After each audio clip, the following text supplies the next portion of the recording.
บสาน2524พระมหาราชครูเกษราปัญญาปรมาติกาจารย์จากวัดดับภัยเชียงใหม่สืบสานเวลาผ่าน131 ปีนานไกลวัดพระบาทอุดมรุ่งเรืองงามตาเจ้านายบุญธรรมสาขาหลวงบวงเชียงใหม่ปกครองหัวเมืองฟ้าทุ่มเทแรงกายแรงใจทุกชาติพันธุ์รวมใจรักษา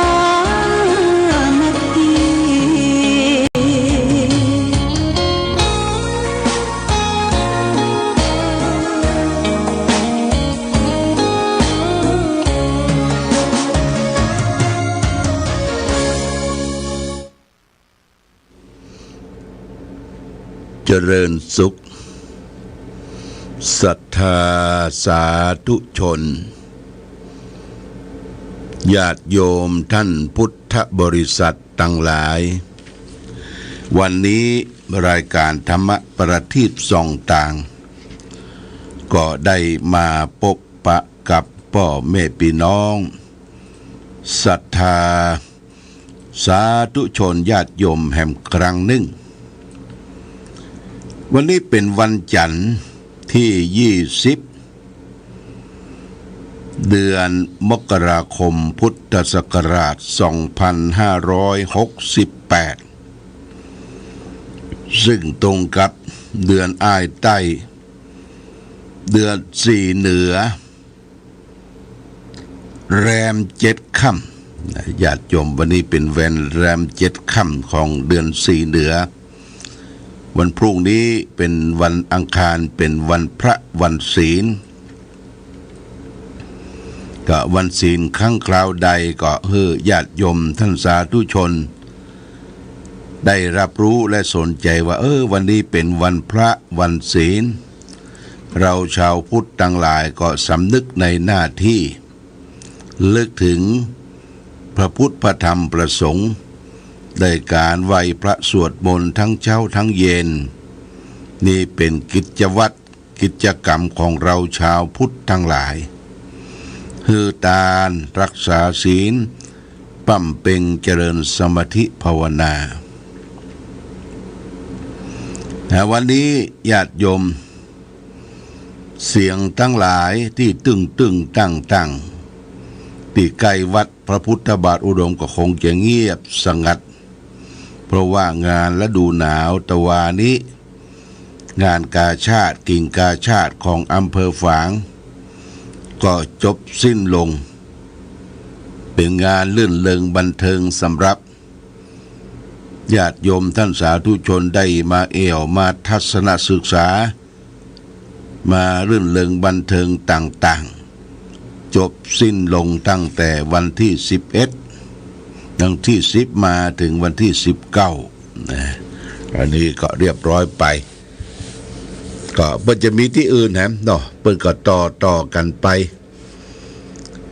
บางท่านบางป่อก้านายขายบ่ได้นอนบ้านญาติโยมบ่ได้นอนบ้านนอนจองต้องขนครอบครัวไปทำมาค้าขายนอนจูงานต่างๆงานที่เปิ้นจัดกันเป็นทอดก็เปิ้นจะมี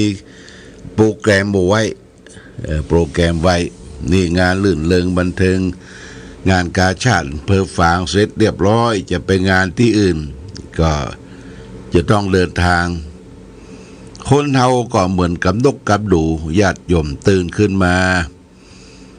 ชีวิตของเฮาห้อมไผห้อมมันหนูห้อมหนูก็หนูไต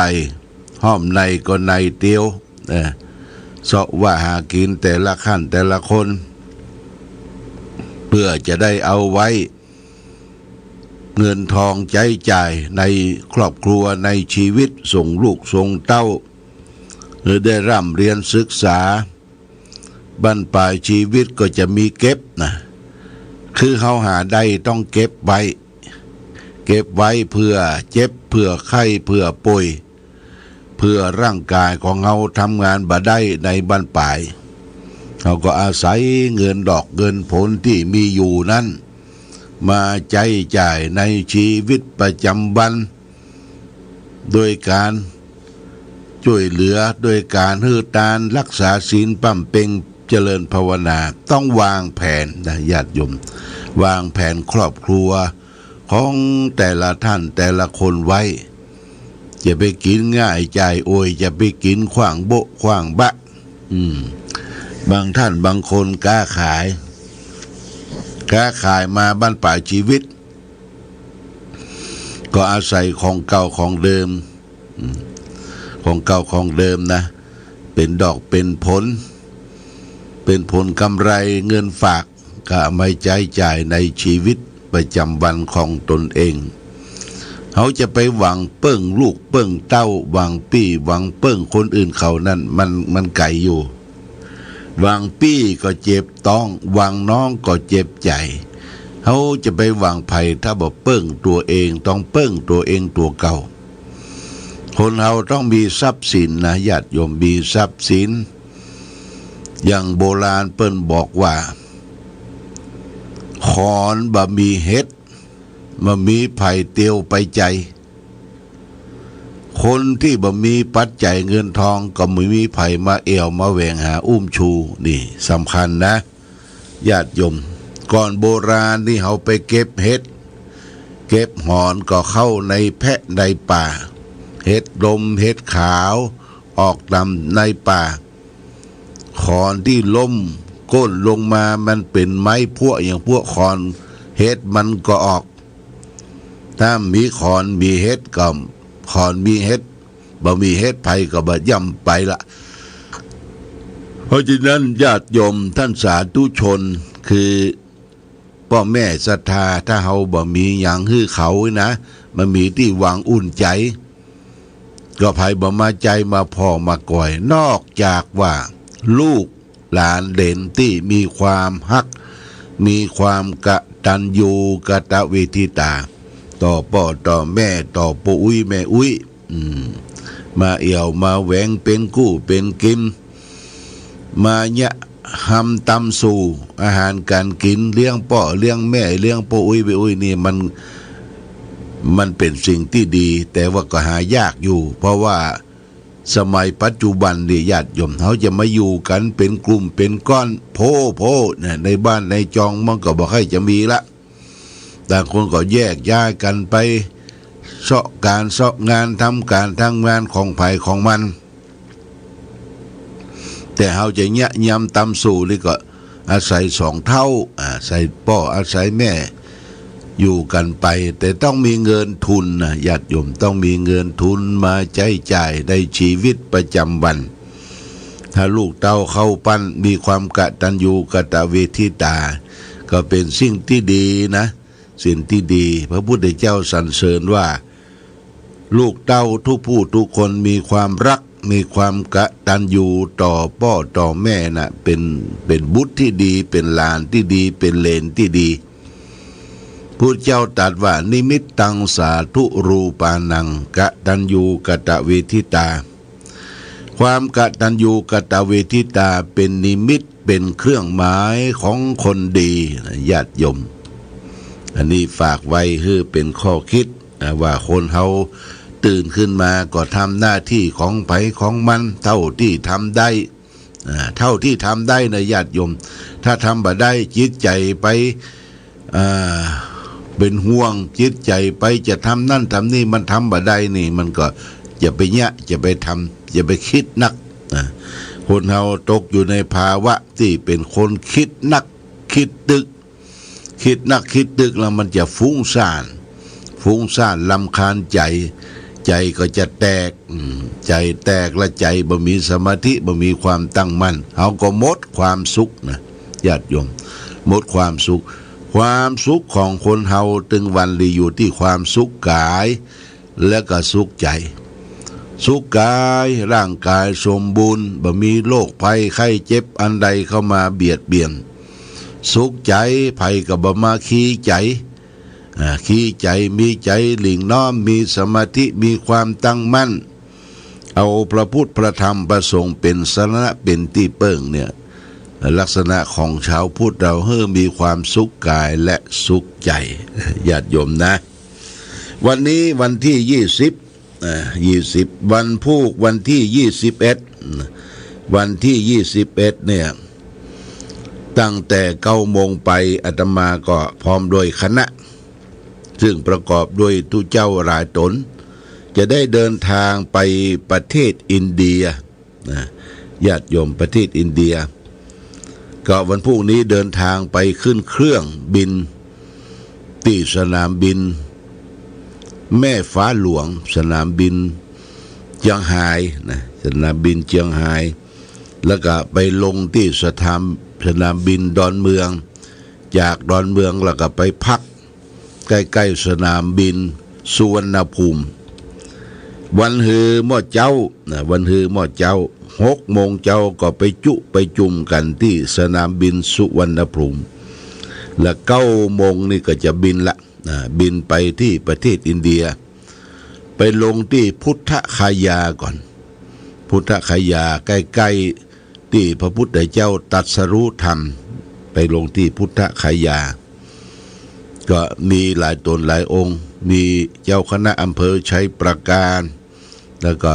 พร้อมด้วยกองงานเลขา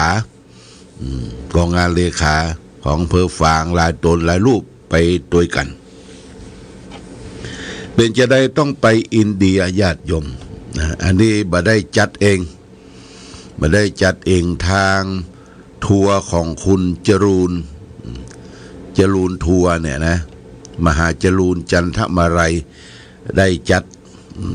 นิมนต์ทุกเจ้าประสงค์ไปนมัสการไหว้พระที่ประเทศอินเดียเป็นถิ่นกำเนิดเกิดของพระพุทธเจ้านะทีนี้การไปนี่ก็จะไปหาของที่เป็นสัญลักษณ์ในทางพระพุทธศาสนาอย่างเช่นใบโพเนี่ยใบโพที่พุทธคยานะที่พระพุทธเจ้านั่งตรัสรู้ธรรมเป็นต้นเนื่องเป็นต้นต่อเนื่องมาถึงต้นที่4ละเป็นต้นที่4ที่ใบโพนี่นะเพิ่นจัดเอามาให้เฮาเช่าและบูชาและก็ดินที่พระพุทธเจ้าได้นั่งประสูติได้ที่ตรัสรู้ธรรมที่แสดงธรรมและก็ที่เสด็จดับขันธปรินิพพาน4 ตำบลเนี่ยนะดินนี่เฮาก็จะเอามาบรรจุเป็นมงคลฤกษ์นะที่เฮาจะได้สร้างที่เมืองกุสินาราที่พุทธมณฑลจังหวัดเชียงใหม่เพราะว่า3 อำเภอฝางอำเภอแม่อายและอำเภอชัยประการเนี่ยคณะสงฆ์พร้อมโดยศรัทธาญาติโยมก็มีส่วนรับผิดชอบได้สร้างพระพุทธรูปปางปรินิพพานคือพระสัมมาสัมพุทธเจ้าปางปรินิพพานหรือว่าพระสุขสงบเย็นเดี๋ยวนี้พระพุทธรูปได้นำไปประติดประต่อกันที่เขาได้รอกันที่ลานอนุสาวรีย์พระเจ้าฝางเมื่อเดือนที่แล้วนะญาติโยมเดือนที่แล้ววันที่16ที่16เดือนที่แล้วเป็นรอเฉพาะเสียร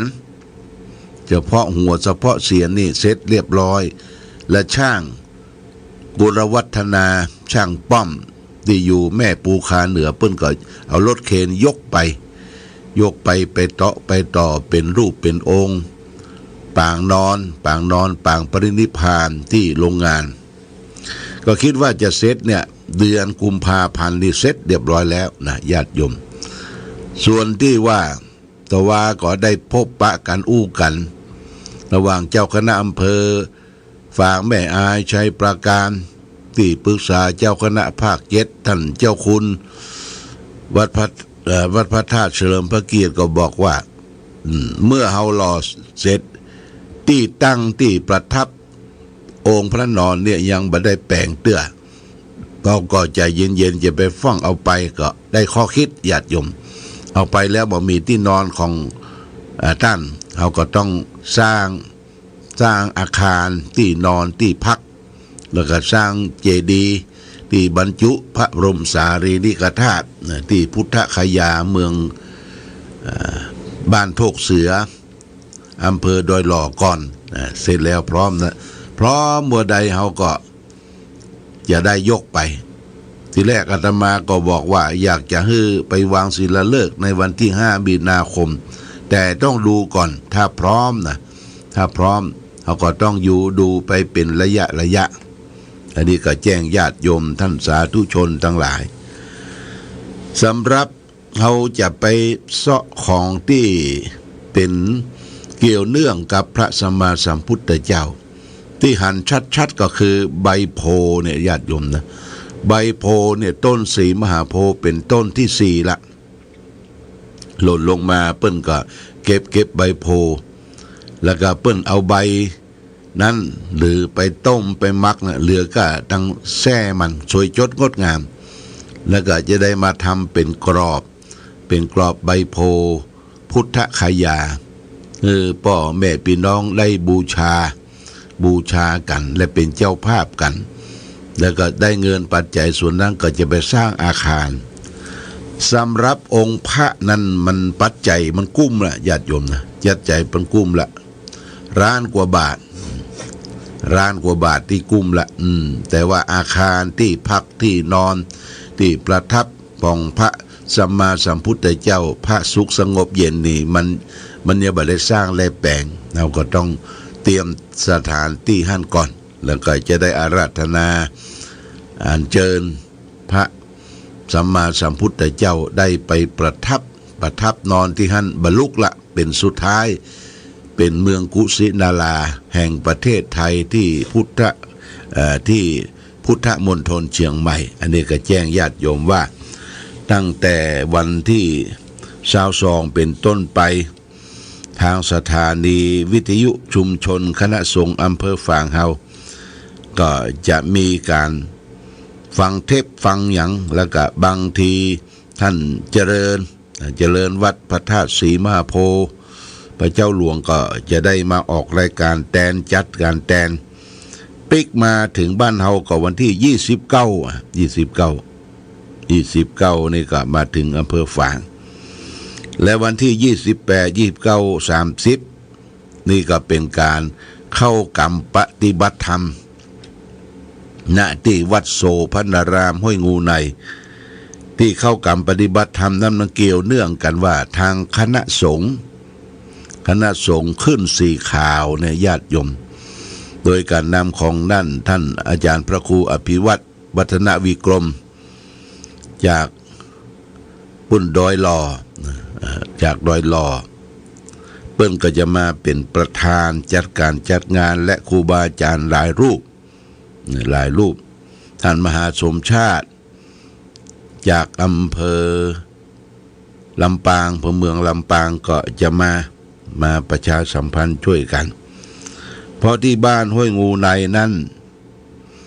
คุณกนกพิษชัยนาซึ่งเป็นศรัทธาเลื่อมใส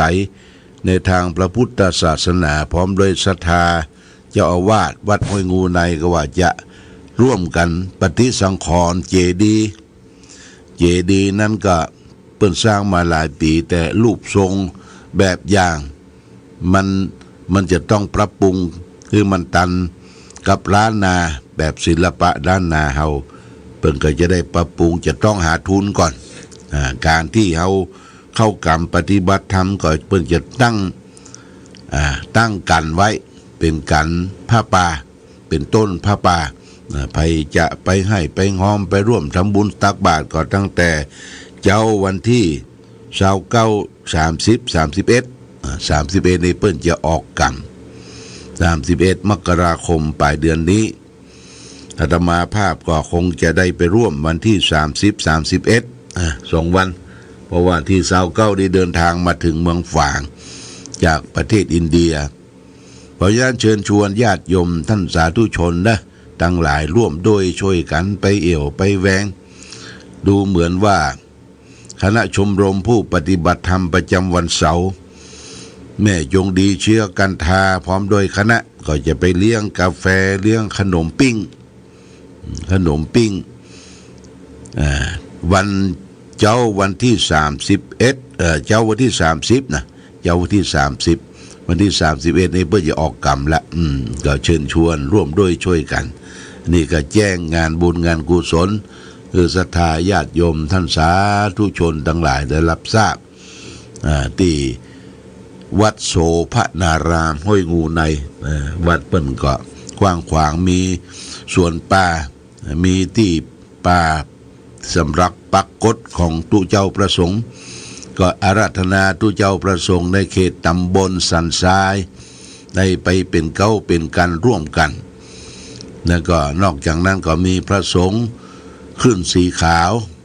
ที่มาได้ก็มากันตลอดทั้ง3 วัน 3 คืนที่มาได้วันใดเพื่อก็จะมาร่วมกันอันนี้ก็แจ้งจุดจำนงประสงค์ของศรัทธาญาติโยมบ้านห้วยงูในคือศรัทธาสาธุชนทั้งหลายได้รับทราบนี่ก็ร่วมด้วยช่วยกันมีกิจการงานประพฤติปฏิบัติธรรม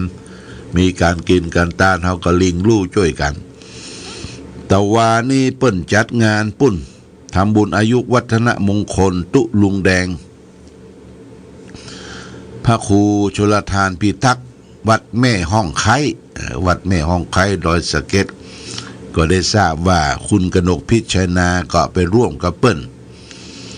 ไปเอาลงทานเอาอย่างไปกินไปตานแต่เปิ้นก็ประกาศเปิ้นถ่ายทอดแต่ว่านี้บ่ได้ออกรายการสดเพราะมีการถ่ายทอดจากวัดแม่ห้องไคดอยสะเก็ดในงานของตุลุงแดงซึ่งเป็นพระรูปหนึ่งการเผยแพร่ธรรมบอกว่าเทศเมืองเทศไทยเทศบรรยายแต่ว่าเพื่อทำบุญอายุวัฒนมงคลแล้วก็ดูเหมือนจะทำบุญเกี่ยวกับฉลองสมณศักดิ์พัดยศที่ได้เลื่อนขึ้นนี่ก็แจ้งญาติโยมท่านสาธุชนทั้งหลายผ่านพ้นไปวันนี้ก็ก่อนเพลนี่ก็จะไปร่วมในการที่จะวางศิลาฤกษ์ที่วัดป่ายางวัดดอยป่ายางตำบล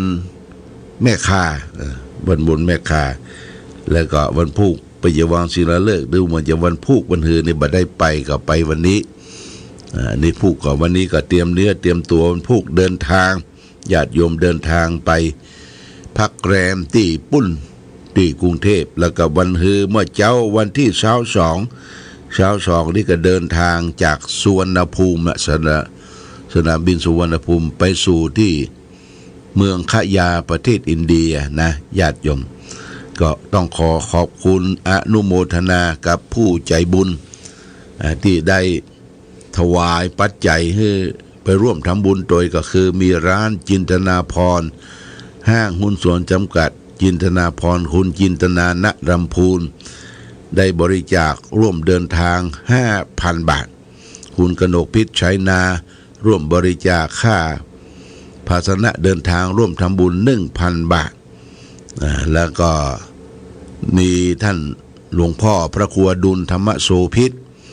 ที่ปรึกษาเจ้าคณะอำเภอฝางวัดประทุมวาดหนองบัวตำบลบ้านปิ่นบริจาค 2,000 บาทว่าได้ช่วยไปทำบุญที่ประเทศอินเดีย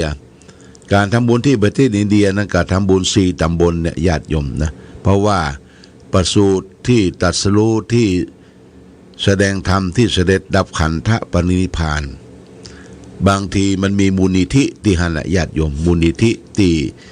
พ่อเฮาสมเด็จพระสัมมาสัมพุทธเจ้าได้กำเนิดเกิดแล้วก็มีมูลนิธิของเราชาวพุทธทั่วโลกได้ดูอย่างประเทศเนปาลนี่พระพุทธเจ้าประสูติที่หั่นแต่คนเนปาลน่ะก็มีหลายศาสนาที่นับถือกันศาสนาอิสลามศาสนาพราหมณ์ฮินดูแต่ศาสนาพุทธส่วนหนึ่ง